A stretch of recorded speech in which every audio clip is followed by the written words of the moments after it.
I do not.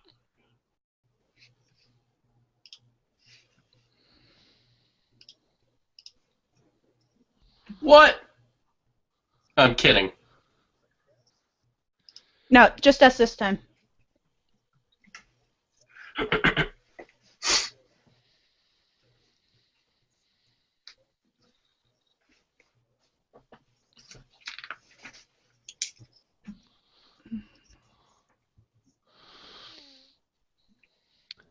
Okay. Yep. Okay. All right then.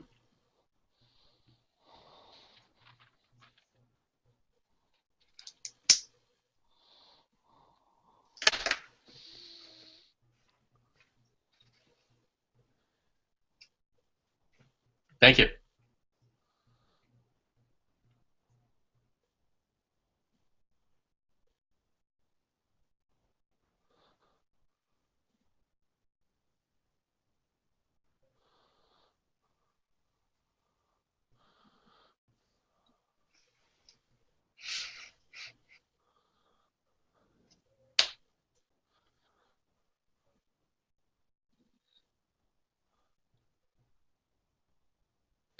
Welcome to the show. I'm Heather Vale Goss, known as the Unwrapper. I'm a freelance interviewer on the web, and unwrapping is all about peeling back the layers of the onion to discover the truth. And that's one of the things we do here on The Political Fix. I'd like to introduce my co-host to you. Jay Amernick is a radio talk show host and strategic planner who helps clients create and implement plans, goals, tactics, and benchmarks. Good morning, Jay. Good morning, Heather. Good to see you, even though we're only a few miles apart. We're in separate locations. Exactly, yeah. And Rick Raditz is a serial entrepreneur with a degree in philosophy, which led to his development called The Solution, and Pentanomics, which is the philosophy behind the solution. Good morning from Colorado, Rick. Good morning, Heather and Jay. Good morning. So what have you guys been up to lately? We haven't talked for a few weeks. What's going on in your lives? Jay? I'll start. Okay. Yeah. So, one of the other things I do, and it's sort of in my bio. It's a little further down. Is that I work with Israeli tech companies, and I try to get them to come here to Nevada and open up their U.S. shop. And right now, we're very excited. Actually, there's two big projects we're looking at. One is a agriculture project, so we'll be able to grow fruits and vegetables here in Nevada. Which is, if you're not from Nevada, you don't understand. There's no agriculture here. And the other project there's no water there. Yes, there is. I'm getting to my second project. Well, I guess if you want farmers imported from Israel, where there's a lot of sand too, I guess that makes a lot of sense. Yes, well, they should bring some camels. I think we need camels in this desert. Seriously. There's that possibility. And the other project is a water desalinization project. Okay. Taking water directly from the Pacific Ocean, processing it, and getting it here to the valley, and well, actually to the state of Nevada all around, because water rights is a huge political issue here. It's actually number two behind gaming. That's the Will Ferrell Move the Ocean campaign, I believe. Is that right? Something along those lines, yes. Yeah. Okay, and me. I'm just doing the family thing. I'm working on the revolution. I'm working on the business. So, doing all those kind of things. Okay, like what? What kind of business? A business right now is called twoheads.com. We introduce business owners to each other so that they can help each other grow their businesses. And then when they want a new partner, we reintroduce them to someone else. And so it's a real simple concept. Okay, so basically it's like giving business people accountability partners to help them move forward. Exactly. Okay. And that was the former Profit. It used to be called Profit. We actually have yet another name coming up because we're testing all these things. And so in the future it'll be called bizbud.com. Bizbud. Okay. Because everybody needs a bizbud. Everyone needs a bizbud. Yeah, I agree. That's a great concept. Yeah. Okay. The problem with twoheads.com is like what's the tagline? Think with your other head. No, your other head. It's a little too early to be working blue. Yeah. Our theory was two heads are better than one, but it didn't come off that way. So. Anyway. Right. Yeah. Of course. Yeah. Well, I've been just doing a lot of different shoots lately, shooting at a lot of different locations. I mean, last week I was Uh, shooting a construction aren't, site, shooting aren't the the police process of concerned how about that? this construction project is coming together and getting testimonials from the house owner. And before that, I was shooting at all these different seminars, interviewing experts and interviewing vendors, interviewing business people and entrepreneurs. So it seems like every week I'm just interviewing someone totally different. Well, that's good. That's another thing that happens in Nevada. We get a lot of events, a lot of people coming through, and a lot of experts to meet with and talk with and hobnob with. Yeah, that is true. Yeah. It's there's always something. And there's a lot of different pieces to what's going on in Nevada too. There's sort of the business side of it, which you just talked about, and then there's the kind of the entertainment side as well, which is doing a lot of things as well. Yeah, and the funny thing is, I think most people tend to think of Vegas as being the entertainment side. They think of the shows, they think of the gambling, they think of the slogan, that ubiquitous slogan, which is no longer true. What happens here does not stay here, people. It does not. No, it gets posted. It gets All posted over to the social media. Yeah.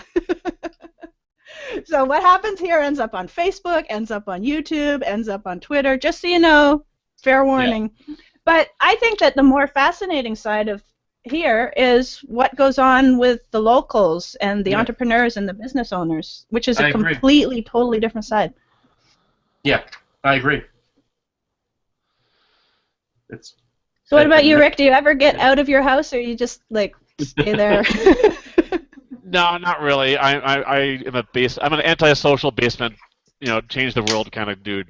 So with the philosophy degree, it's not about the real world. It's about making stuff up and then, seeing if you can convince other people. Okay. But isn't it, so you make stuff up, and then you bring it into the real world, and you try to convince people that it's not made up stuff.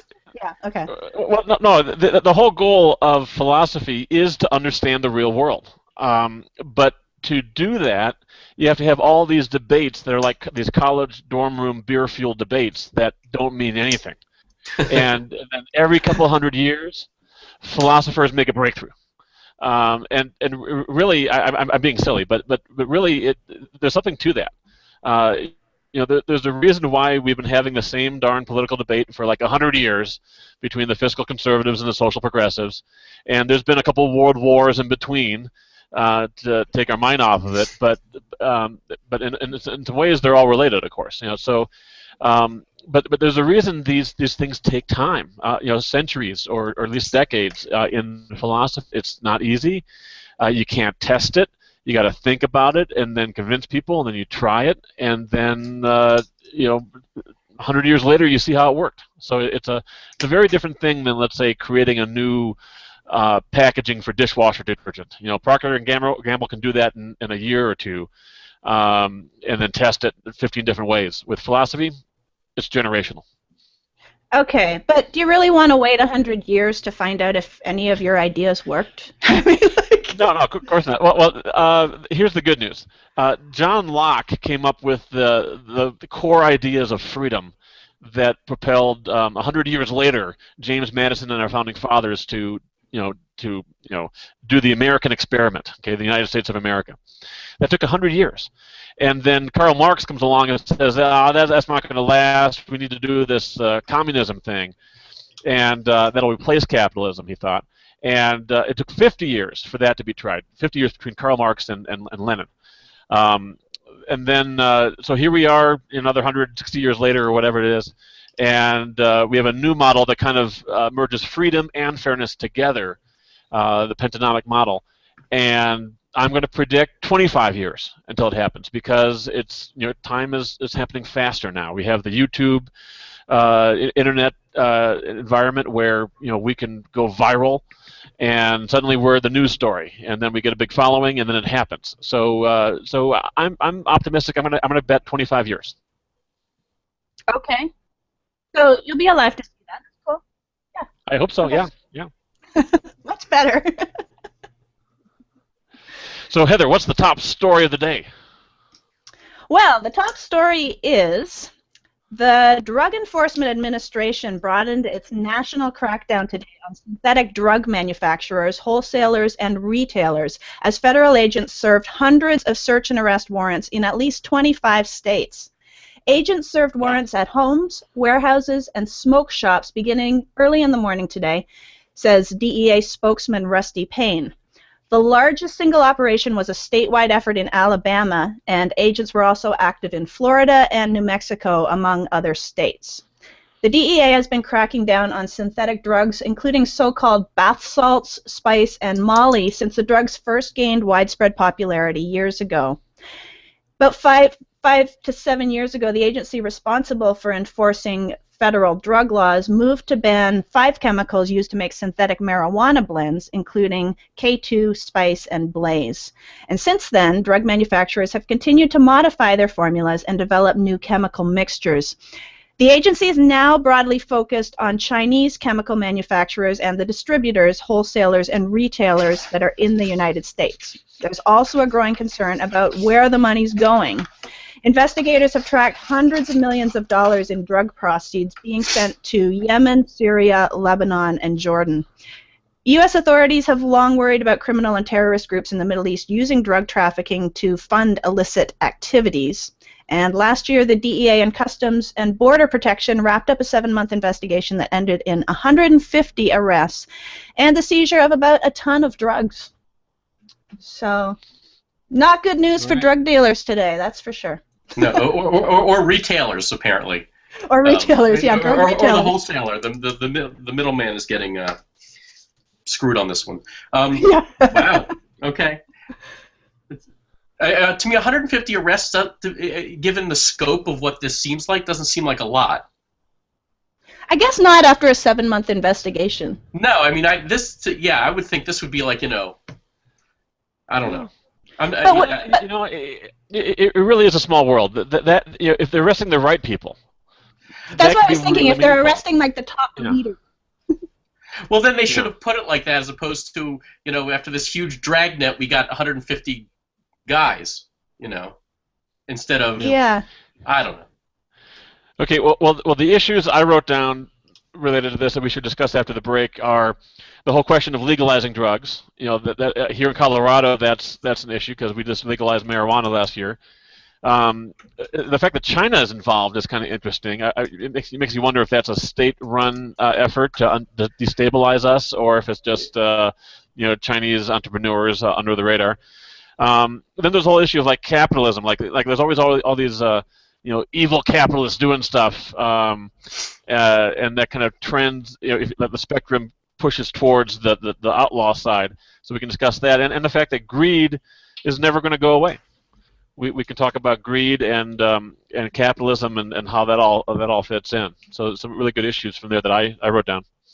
Yeah, that sounds awesome. Okay, so let's take a quick commercial break, and when we come back, we will discuss those things. We'll see you back soon on The Political Fix.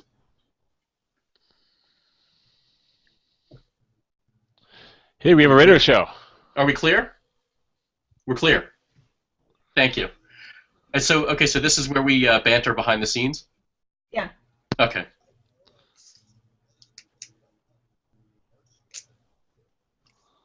Okay.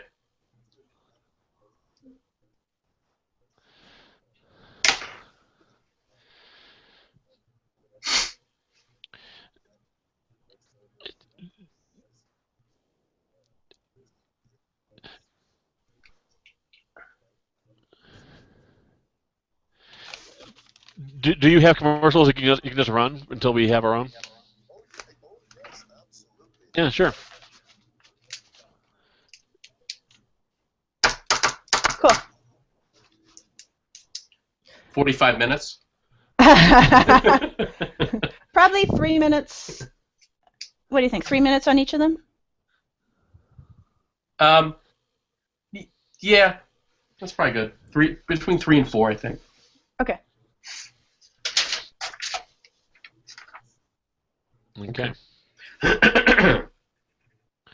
So I think at some point we should kind of establish what our political fix is in as short a time as possible. Yeah, I think that's when we have the state of the movement, which will be after. It's okay. That's yeah. Yeah. So for the next segment, we're just talking about the top story, and then when we come back after the 30-minute break, we don't have any callers or guests, so that's when we'll talk more about the movement and that sort of thing. Yeah. In fact, Jay and I are going to interview you, Rick. So that's. Okay. Wonderful. Okay.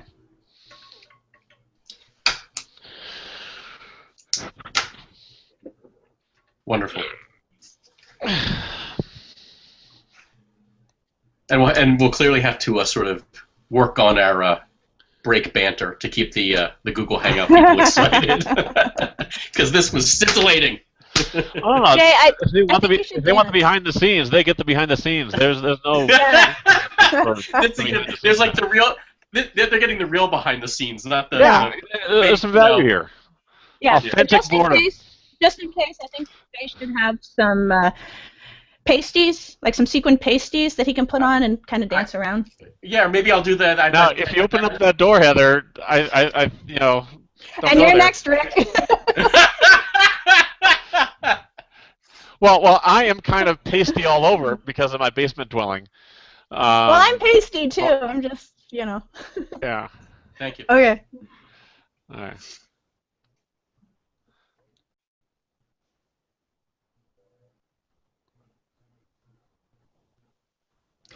Welcome back to the show. This is The Political Fix with me, Heather Vale Goss, and my co-hosts Jay Amernick and Rick Raditz. Before the break, we were talking about the top story, which was about the Drug Enforcement Administration cracking down on drugs today.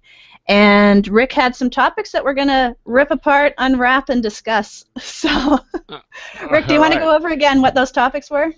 Sure. Well, yeah, just as I was listening to you there, going through the story, I just wrote down some notes. The first one is legalizing drugs, because so we got all this crime going on. People are breaking bad all over the place apparently, and some people say the problem is too many things are illegal. We should just legalize it, kind of like the prohibition failed. Maybe illegal drugs are failing, and we should just legalize them, or some of them, marijuana or whatever. So why don't we start with you guys? Do you guys have any opinions on that?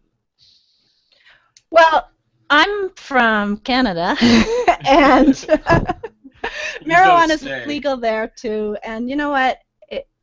I tend to think that a lot of problems, if it's something that's relatively harmless, like marijuana, I find that often more problems are created by banning it. It's almost like as soon as you say, you can't have this, you can't do that, that's when people will find a way around it, and that's when it actually gets out of control and becomes dangerous. So it's almost better to legalize it and let people deal with it legally. How long has it been legal in Canada? I remember it about 20 years ago when. That long, really? I haven't heard of this. Yeah. I haven't heard about this. Yeah. It was just marijuana, like not. Yeah. They don't legalize everything. Yeah, but yeah, I mean, there's head shops that you can buy all your paraphernalia, and it's not legal to sell it. It's legal to possess it. So you can't be arrested for having a joint on you or having a small amount. If you're walking around with bricks of it, there's probably a different level where they say, okay, well now you're a dealer, so now we're gonna. Yeah, well, look, anytime there's any kind of prohibition, we had that here in the 1930s, and it caused all kinds of problems and actually ensconced organized crime in our country. To this day, there's organized crime here because of prohibition. Yeah. Okay. The Volstead Act and all that, and clearly everybody wanted to have a drink, to have when the government tells you no, especially in America, we tend to get a little bit pissed off and say no. You cannot tell us what to do. And right. And so. Okay. Yeah. Now, on the political philosophy side of the philosophy of pentonomics, which we'll go into more detail in a little bit later in the show, but just to give you a little hint here, what pentonomics says is that there are some issues which are, let's call them kind of fundamental core issues, things that we can know there's a clear answer to, and at least according to the philosophy. And then there's issues on top of that where we can say we'll never have a clear answer. It has to be a debate. It has to be a political decision because you can't ever know what the right answer is.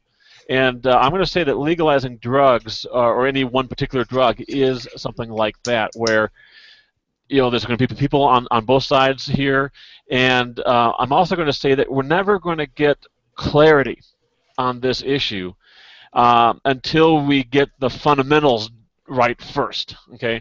Because, like, for example, right now we live, at least here in America, we live in a society where there's a lot of bad incentives.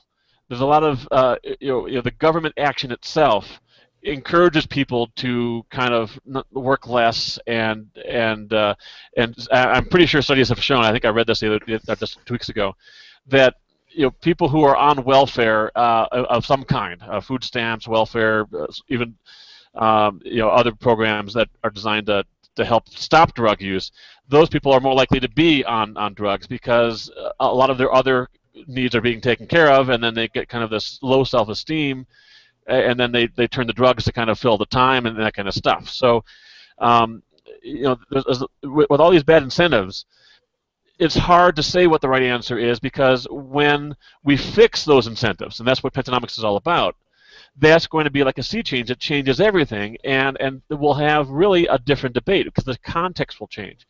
So I'm going to say that the issue of legalizing drugs is absolutely appropriate for it to be a big debate and a question mark, and let's not worry about it too much. It's going to happen. What's going to happen is going to happen, and then let's focus our attention on fixing the fundamentals, draining the swamp, making it more about personal responsibility again, and then we can come back to the drug issue, and we'll be able to discuss it in a better context. Yeah, and you bring up some good points there, Rick, because obviously no matter what it is, whether it's drugs, whether it's alcohol, whether it's prostitution, or anything that some people are against, when you make it available to people, anything that's addictive, some people will go overboard. Some people will not be able to handle themselves. Even gambling. Here in Nevada, I mean, there's people that sit there gambling day in, day out, and they don't have any money because they gamble it all away. Well, that's going to happen.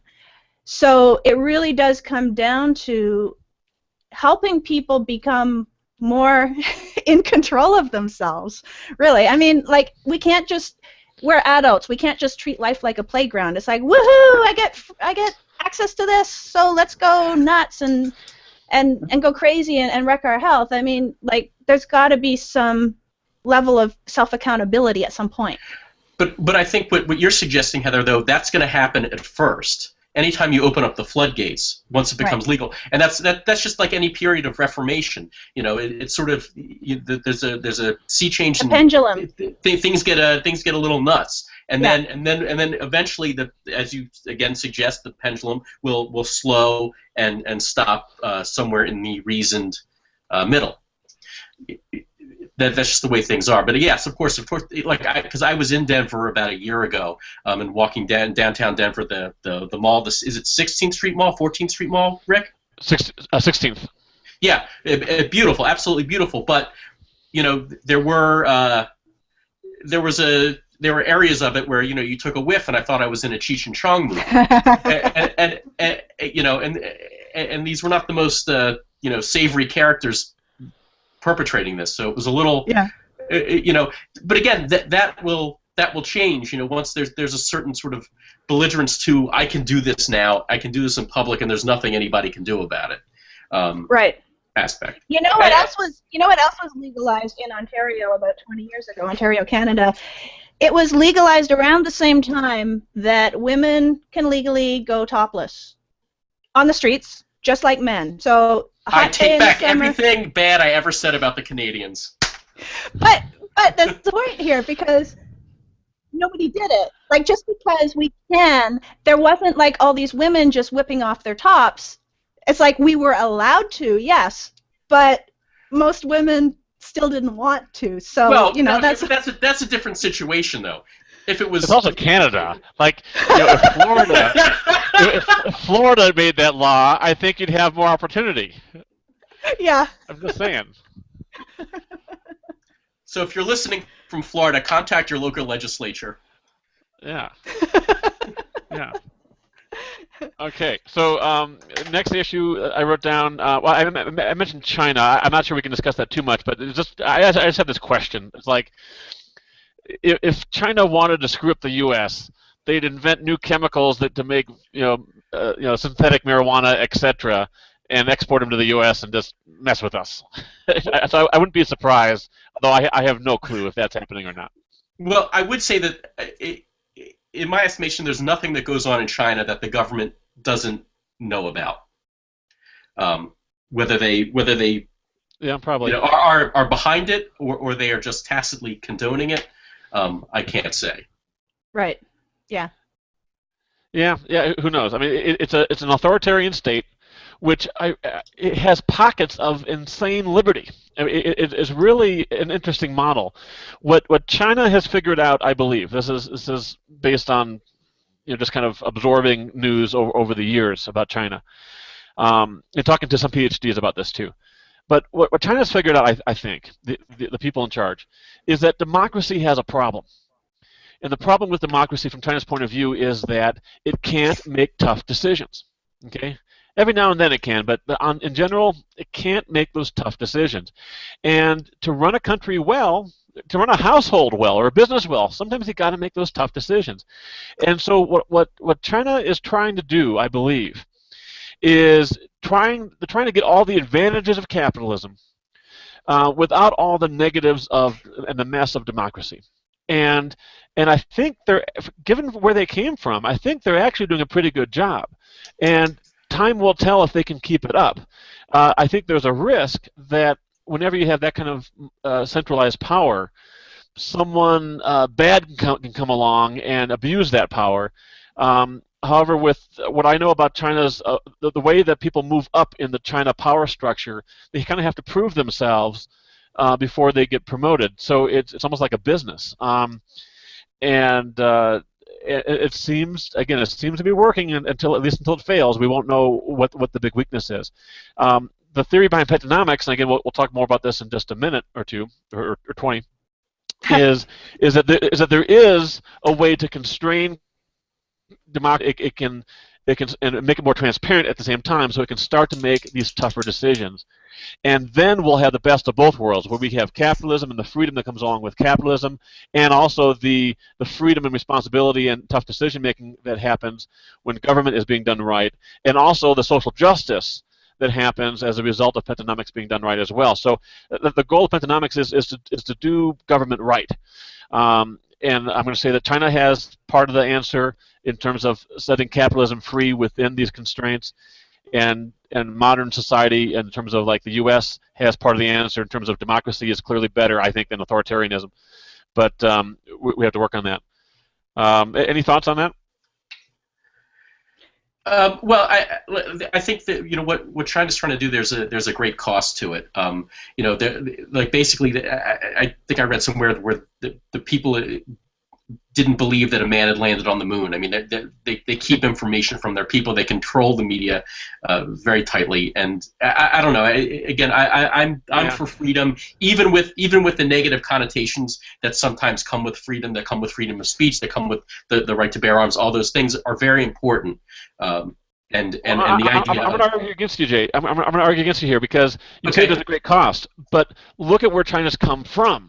Okay, where they come from, it's more and more freedom. They're just dripping the freedom. Russia opened the floodgates of freedom, and I think it cost them. Well, okay, so I guess it's part of it's the indelible image. In my mind, is them trampling their own people with tanks in Tiananmen Square, and that happened when I was in college, and I will never forget that. And it doesn't seem to me that so much has changed. No. Compared to Mao, the era of Mao. Of course. Okay, that's a big improvement. A couple guys crushed with a tank. That's a big improvement compared to like how many tens of million dead because you don't like him? Okay. Well, certainly, yes. Then I would say, Vladimir Putin's an improvement over Joseph Stalin, but still, But he's not over I'm Gorbachev. He's going the wrong way. well, yes and no. He's a little more deceitful. You think Putin is going the right way versus Gorbachev? What? No, he went the wrong way from Gorbachev. I'm saying Gorbachev. Okay. No, that he was a real reformer. Yeah. And but was Gorbachev a real smart reformer? Because wouldn't a real smart reformer have done it more like China? It was a different world back then. I think that there was different pressure from the U.S. Yeah. I think there was more of an ally slash kind of like almost like a frenemy in President Reagan and Margaret Thatcher, and with President Obama, I don't, quite frankly, know what the deal is there. I don't think he's particularly forceful when he should be with Vladimir Putin, and that's just my opinion. So everyone's going to brand me a bigot probably for that, but because God forbid we be able to criticize our president. Well, all right. Well, before we break, though, let's talk about the other couple of points that Rick had. Capitalism and greed will never go away. And, when you put those two things together, that reminds me of what a lot of people equate capitalism with, which is greed. It's always about those rich, greedy bastards. Corporate America is greedy. Those two words often go together. Those two thoughts and concepts often go together. Yeah. And in my experience, it's not accurate.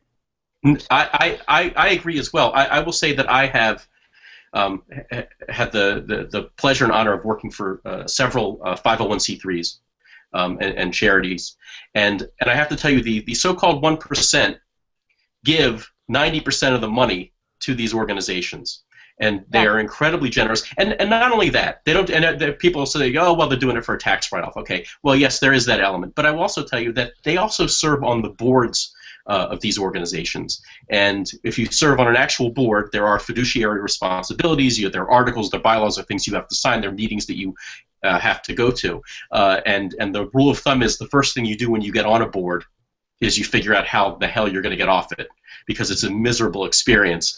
And these guys do it because they really care about these issues. And I've seen guys, again, in the so-called 1% on the far right and on the far left.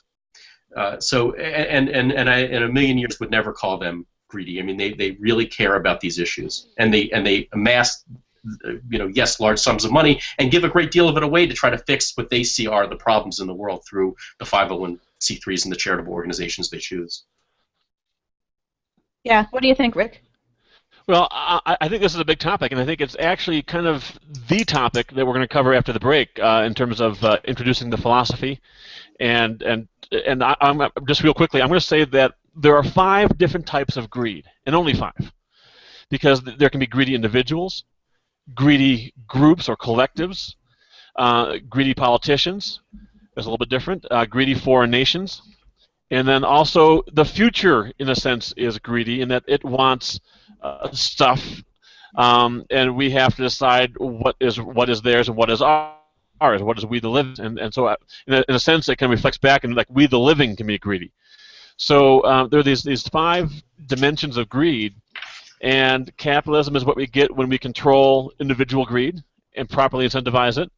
But we also have to properly incentivize politicians and collectives and foreign nations and we the living. So I think it's all greed, and it's all got to be incentivized, and we go from there. Okay.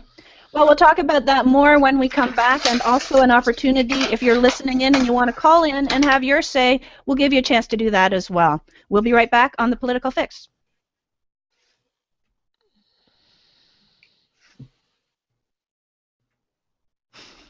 Are we clear?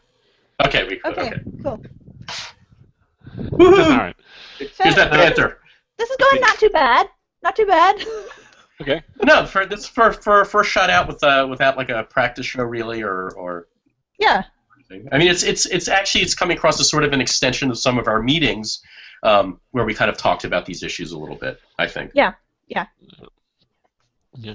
And if I'm stepping on you guys too much, I apologize. I'm trying to make it dynamic, but I don't know when to jump in necessarily. So. No, I think it works. I think it's been working yeah. well. Okay. We'll jump on you if we need to. So. Yeah, jump on me.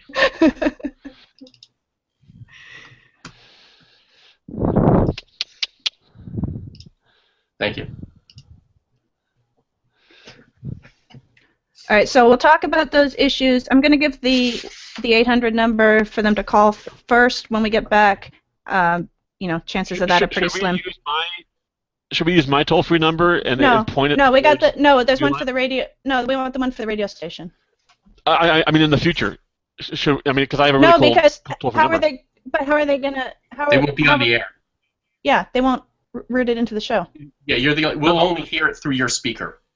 No. I don't mean today. I mean, what if I point my toll-free number to the radio station studio line? Okay, you have to talk to Doug if that's possible. I don't know. It's possible. Okay. Well, maybe. Doug, was he there? All right, no talking. Okay. My understanding is that your toll-free numbers always had to point to a local number, and so I could just point my toll-free number to your local studio line number, and then we can promote our toll-free number as the number to call in on for the studio line. Is that correct?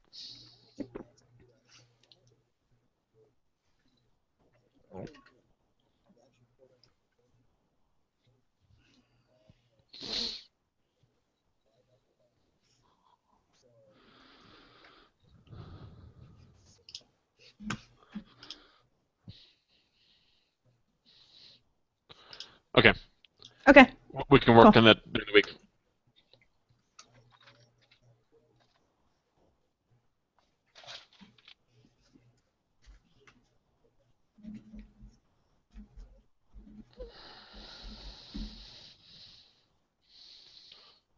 Okay. Okay.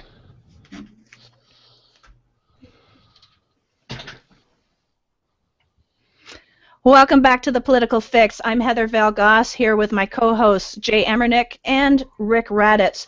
Now, if you're listening and you want to chime in with what we're talking about, there's a few different ways you can do that. Call us live at 1-888-627-6008.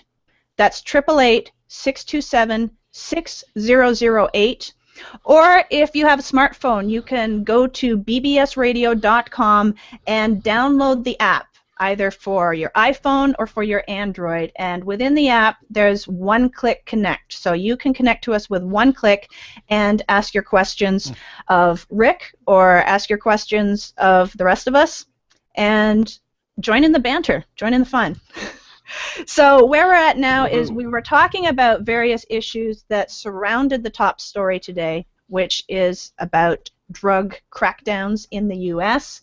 And we were talking about capitalism and the concept of greed never going away and how people equate greed with capitalism. And I think, Rick, you had something else to say on that?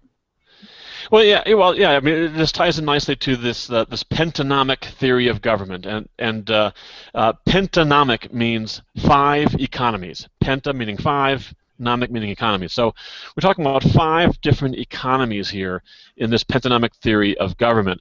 And the most famous economy, of course, is capitalism.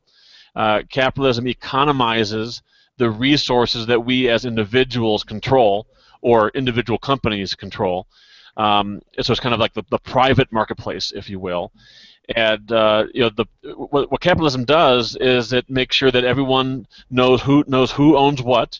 This is your property, this is my property, and so on. That's property rights. And then it uses the free market to set the price of resources. So the price of resources is never what the seller wants. It's never what the buyer wants. It's always something in between. It's kind of what society wants. And by doing that, capitalism helps the society make sure that individual resources are put to their highest and best use on average. There's always exceptions, there's always problems, but better than anything else ever invented. But what pentonomics says is that capitalism is just the beginning. We also have to properly incentivize collectives, like our nation as a whole, because our nation as a whole has resources, government resources. We have to properly incentivize politicians because politicians, they occupy positions of power in our country. That's a resource. A position of power is a resource. And foreign nations have resources. We want to economize them. We want them to use their resources in ways that help us, not hurt us. And then there's also we, the living, have to economize our resources as a species, because there's a long future. There's hopefully a 10,000-year future or more for humanity. And we're thinking about our generation and our next generation. We're not thinking about 10,000 years. And so we need to economize future resources. And that's pentonomics. But here's the cool thing. Capitalism already exists that properly incentivizes or economizes individual resources. Democracy already exists that, with elections and free speech, that properly incentivizes, more or less, politicians to use their resources wisely. A strong national defense plus diplomacy is how we economize foreign resources. We encourage foreign nations to use their resources in our interests. And so all we're missing is the second one, the collective resources or national resources. We have a big argument in this country about how to use government resources. How many resources should be government resources? How big should government be, and how should it be used? That's our whole left-right divide right there. And then we also have to figure out how we as a species are going to come together maturely and learn to live with less. Because if the whole world starts consuming like Americans consume, people predict that that's a problem. It's not sustainable. So, and yet we're headed that direction. We are headed that direction. So that's the pentonomic theory of government. 5 economies, and 3 are done, thanks to James Madison and our founding fathers and the modern world that copied them. And we got 2 more to go. Okay. Rick, can you just take a step back? You're talking a lot about pentonomics, and you're talking, obviously you know what you're talking about when it comes to politics, but for people that are listening to this show for the first time, they don't know the background. Tell us how you actually came up with pentonomics and cap and prioritize, and why you were inspired to take this political journey. Yeah, well, back in 2006, I just got mad as hell and said I'm not going to take this anymore. All right, that sounds like Network. That sounds like there's this old movie called Network. And you yelled it out the window. Yeah. Yes. Every character gets their own time to rant, and I'll be ranting later in the show. But the main character kind of went nuts and said, it's time to get mad as hell and not take it anymore. And he got everyone to yell it out the window. I'm mad as hell. I'm not going to take this anymore. I'm not going to take it anymore. Yeah. So I asked myself a question, like, what can I do about it? What can I do? And I thought, the world doesn't need another, political activist or a volunteer for a political party. The world doesn't need another blogger or talk show radio host or journalist, or all of these traditional ways of kind of getting involved and helping to change the world. I thought what the world needs is a solution. We need to do all those things, but let's have the solution first, and then we can have blogs and radio shows and talk to the journalists and so on about the solution. And so, I have a degree in philosophy. It's from 20 years ago, so I kind of dusted off my degree, and I thought, this is a philosophy problem, okay? Because the free world kind of beat communism in terms of economics, but the core idea of communism, the idea of let's all help each other, that's a pretty fundamental idea, and that's not going away. That's the idea that powers communism in the ideal sense. And it's also the idea that powers the political left. Let's help each other. Some people are on the political left because they want to be helped. Some people are on the political left because they want to help. And yet there's a whole opposition to that. The political right, who says, look, every attempt to help people just either entraps them or wastes money. There's better ways of helping people if you do want to help people. And so there's this big debate, and I recognize it as a philosophy debate. And so I asked myself another question. Okay, I asked myself, where's the answer? Where is the solution? Is it in books? Is it in people, in society, and the wisest among us? Where's the answer? And it occurred to me that society. This is a little thought experiment. Philosophers do this. Society is like Um, so, society is like a ball of putty. Okay. And it's being bounced against the brick wall of natural Oh, it's silly law. putty. Silly putty. Okay. Yeah, exactly, like silly putty. So it's being bounced against, because natural law doesn't change. However, the world, whatever the laws are that govern the physics and so on, whatever they are, that doesn't change. And so society is running against this wall and bouncing off.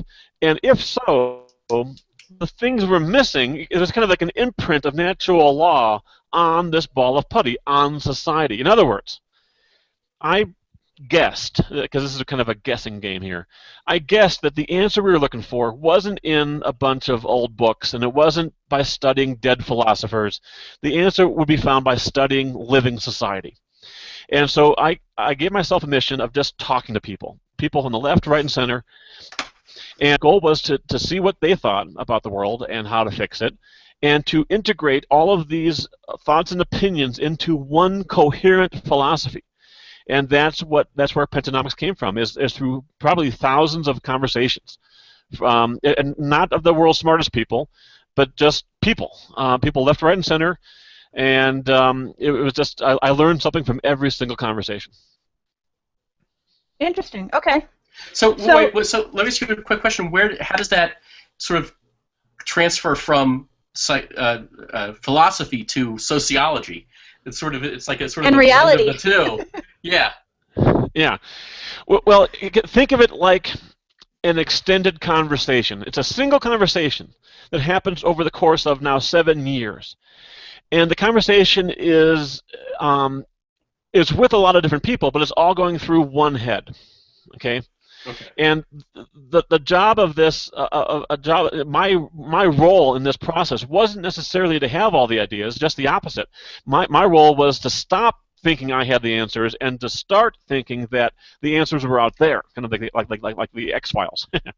There's no out there, just so you know. Yeah, and so, but by having the conversation always go through my one head, it became a no jokes. Now it's one head. No Earlier jokes. it was two heads. Now it's one head. Okay. Yes. By having the conversation go through me, it became a chance for me to organize the conversation, even if nobody else understood that it was organized. Like, very few people I talked to knew that I had a degree in philosophy. I was just some guy at the bar at a marketing conference talking about politics, and they would see me having a good conversation and a respectful conversation, and they'd come and talk with me. And actually, about 2 years into it, I gave up because it became clear to me that no one was going to change. But then a breakthrough happened. I realized, we don't have to change. We just have to realize that we all have a piece of the puzzle, and here's how the puzzle fits together. So conservatives get to have a fiscally conservative limit on government. Progressives get to have a machinery within that limit that forces government to pursue social justice. Environmentalists get a world full of mature nations that can finally then achieve environmental sustainability, just the way conservatives will have by then achieved fiscal sustainability. And it all fits if only we take a step back and do the fundamentals right. Okay. So what's the state of the movement right now? The state of the movement is we have a website. And we're going to be trying different websites over time. So right now, the best website to go to is probably incentivereform.org, incentivereform.org, and there's a TED Talk there where I am speaking. Now, earlier Jay mentioned that he didn't realize it was me doing that TED Talk, even though he's seen me on video here a number of times. And I've gotten that comment, actually, Jay, from other people too. So it's not just you. So apparently I talked I knew it was slower, you, Rick. I knew it was you. And I sounded more intelligent or something on the TED Talk, and people don't believe it's me. But yes, that is me. And so you can go to incentivereform.org and watch the TED Talk and sign up and join the revolution. And what I'm working now on is a little bit more of a focused movement. You see, the Pentanomic theory and the cap and prioritize proposal and and all this stuff. It should theoretically inspire everyone. Left, right, or center should all eventually figure out that this works for me and it works for everyone else. Let's do it.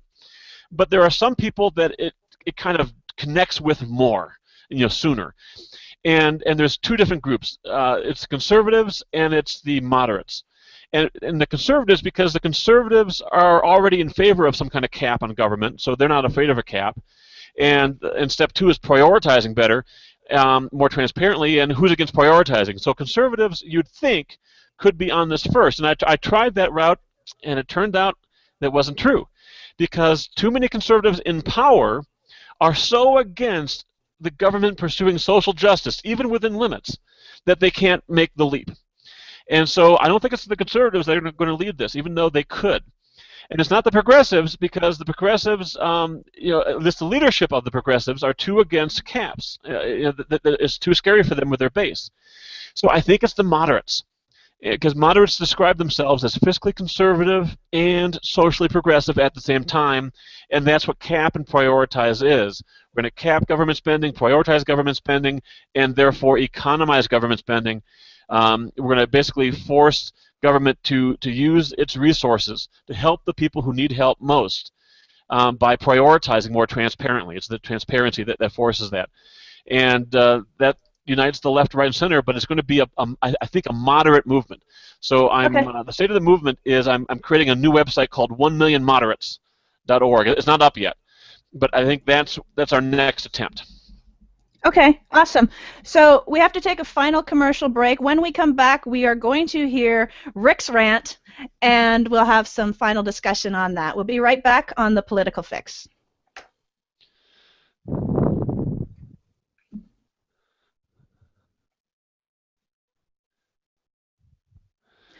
Do you want to just make this one 2 minutes? This break? Rick, how many headsets do you have on? Okay. We still want to kind of keep it to top of the hour, though. Yeah. And Rick has like 4 headsets on. Yeah. I do. Yeah, because I have one for my Hangout, and then one for the phone. Yeah. Yeah. I was going to have a third microphone in front of me, a professional one like Heather. It would just be a prop. But just to make it look more professional, and also kind of a joke because I have all these headsets on. But no. That's funny. No, you need like 3 mics in front of you as props. Yeah. Now, guys, I need feedback, not necessarily right now, but maybe after the show. I mean, you guys can serve me up a 10-second question, and I can talk for 30 minutes. So yeah, that's not necessarily appropriate or fair. So you guys figure out what you want me to do, and I'll do it. Okay. Okay. All right. And the answer might just be keep it shorter, Rick.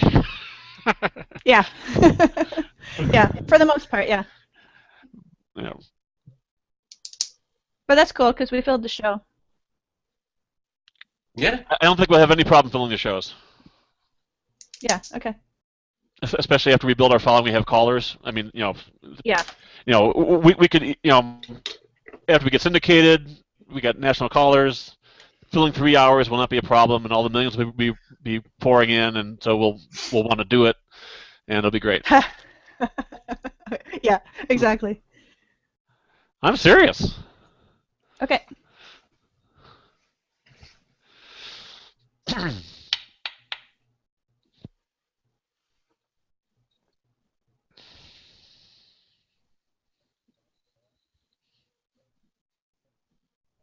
Thank you.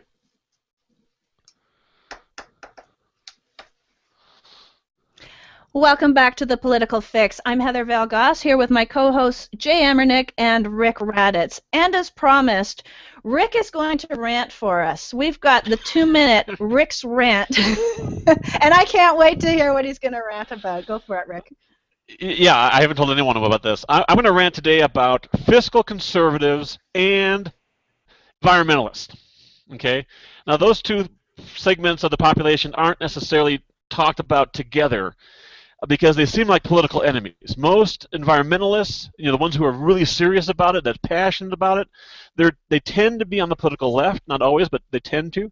And most fiscal conservatives, the ones who are really serious about it, where it's their main issue, they tend to be on the political right, or even farther right in a sense, the libertarian right.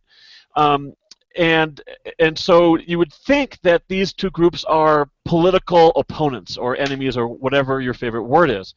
And that's my rant, is that I don't think they should be. If you think about it, conservatives, if they're serious, they look at government resources as something to be a lot more responsible with. We don't have infinite money, okay?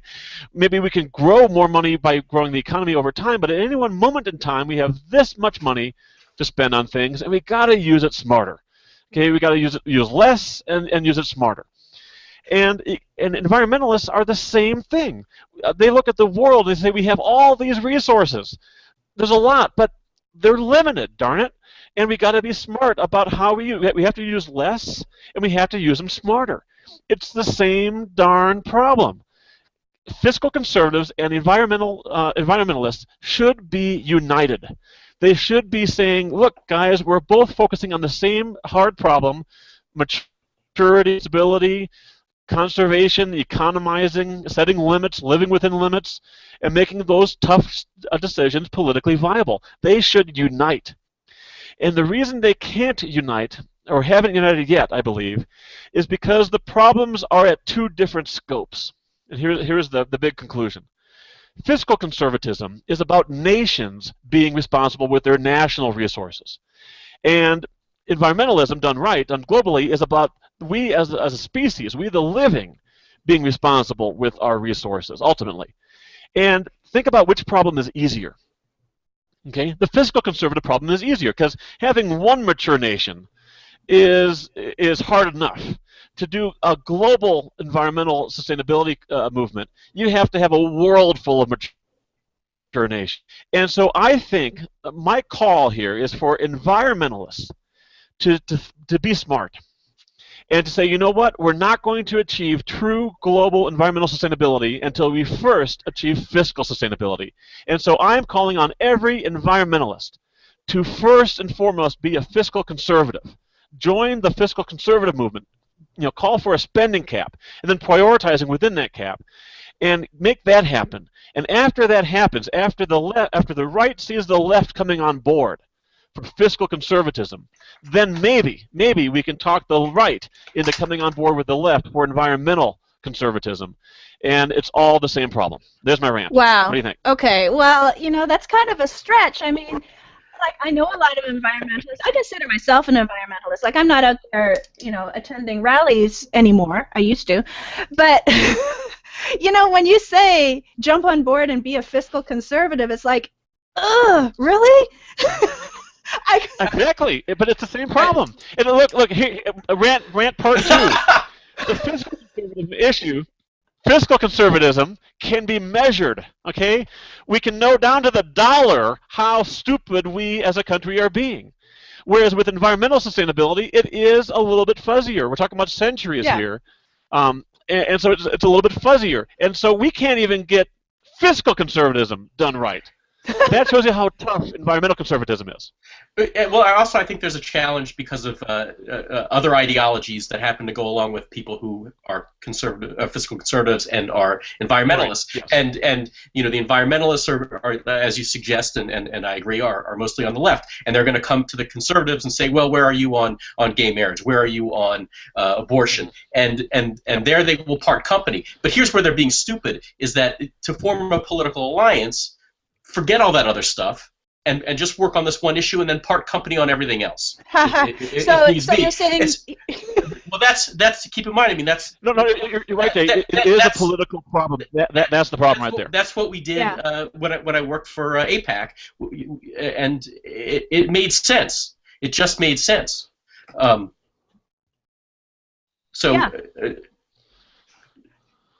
it almost sounds like you're suggesting that we all just join hands and sing Kumbaya and everything's going to be... No, I'm not suggesting that at all. I'm saying when it comes to an issue, as again, Rick suggests is that they should be coming together on this issue, and that is true. Are there actual whether they lyrics have a to difference of Kumbaya, opinion, or is it just a... Yeah, there's lyrics. Yeah, it's Kumbaya, my lord, Kumbaya, Kumbaya, over just and on over this and one over and issue, over again. if they want to go at loggerheads on gay marriage and abortion and guns and everything else, have at it. But when it comes to this, Rick is suggesting they come together and they have to. And now we've got a Beatles song. Yeah, we do. A Beatles song?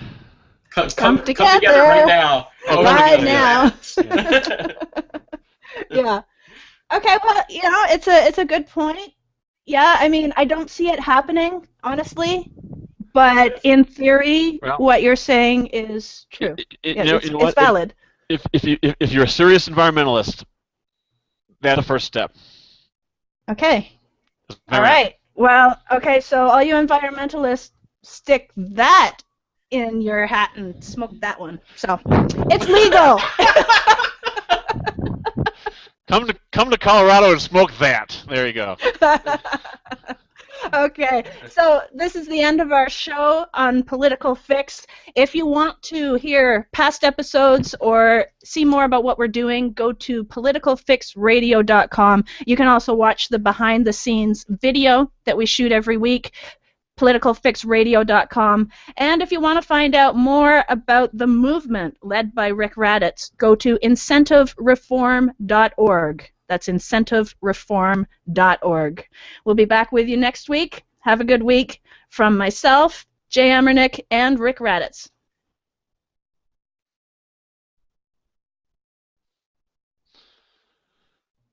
Clear. Thank you.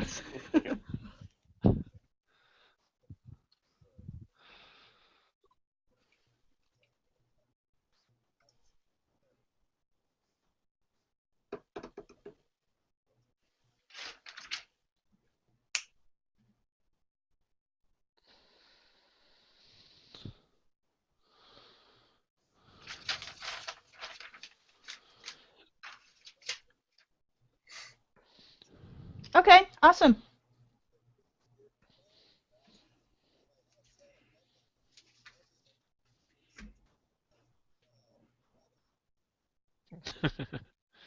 Thank you.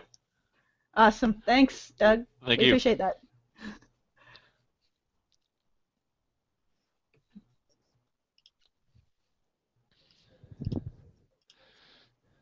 Douglas, Perfect. I just want to say that your attitude is just awesome. I love it. Yeah. Okay. So the next step, Doug, I'm going to try to get you a promo. You said we can have a promo that runs in other shows? And after. Right. Okay.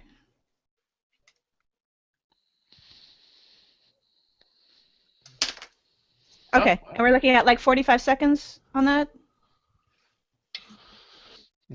Okay. Cool.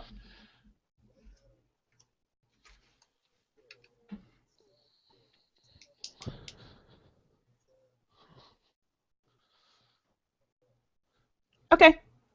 Cool. Sounds good.